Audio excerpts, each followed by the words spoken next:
Hello my dear students, welcome you all. OpenAI company, Sam Altman CEO ga ఉన్నటువంటి OpenAI company has created a new chatbot called as O3.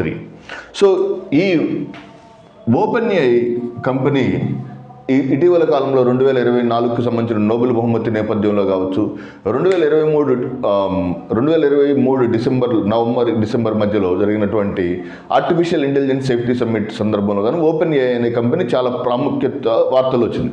ఈ OpenAI అనేది chat GPT సృష్టికర్త. Chat GPT ఎవరు సృష్టించారు? OpenAI అనే company. So OpenAI అనే company సృష్టించినటువంటి ఈ చాట్ జీపీటీకి అనుబంధంగా దానికి అసోసియేటెడ్గా chat GPT OpenAI has created a new chatbot called as O3. So what is the specialty of this O3? So it is a new chatbot. It is a new chatbot. And what are the unique features of this chatbot? So human intelligence లో 87.5% human intelligence ఎలాగైతే పనిచేస్తుందో same as like that of 87.5% performance human ఇంటెలిజెన్స్కి సమానమైనటువంటి performance కలిగినటువంటి chatbot is nothing but ఈ O3 of OpenAI.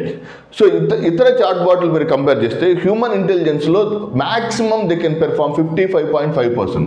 They can perform 55.5%.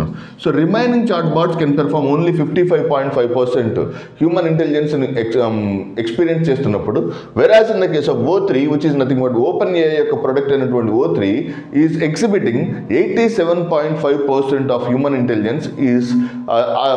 It is making the scientists in a surprising manner. So that is the one important concept with reference to the O3. So OpenAI సృష్టించినటువంటి chat GPT పేరు అంటే chatbot పేరు O3 and 87.5% of human ఇంటెలిజెన్స్ని ప్రదర్శించగలిగింది. Okay, so that is the one important. Next New Glenn. Amazon company 25 సంవత్సరాల క్రితం ఒక స్పేస్కి సంబంధించినటువంటి ఒక కంపెనీని ఏర్పాటు చేసింది. Amazon has established a space company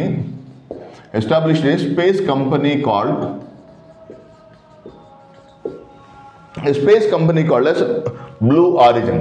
so Amazon ఏర్పాటు చేసినటువంటి స్పేస్ కంపెనీ పేరు బ్లూ ఆరిజిన్. అమెజాన్ ఏర్పాటు చేసినటువంటి ఈ బ్లూ ఆరిజిన్ అనే కంపెనీ ఏదైతే ఉందో, స్పేస్ కంపెనీ ఉందో, దానికి అనుబంధ సంస్థ అయినటువంటి ఈ blue origin has developed one of the most powerful launching vehicles of the world. ప్రపంచంలో అత్యంత శక్తివంతమైన వాహక నౌకల్లో ఒక వాహక నౌక అయినటువంటి న్యూ గ్లెన్ అనేటువంటి వాహక నౌకను డెవలప్ చేసింది. సో యాక్చువల్గా వరల్డ్లో చాలా రకాలైనటువంటి పవర్ఫుల్ లాంచింగ్ వెహికల్స్ డెవలప్ అవుతున్నాయి.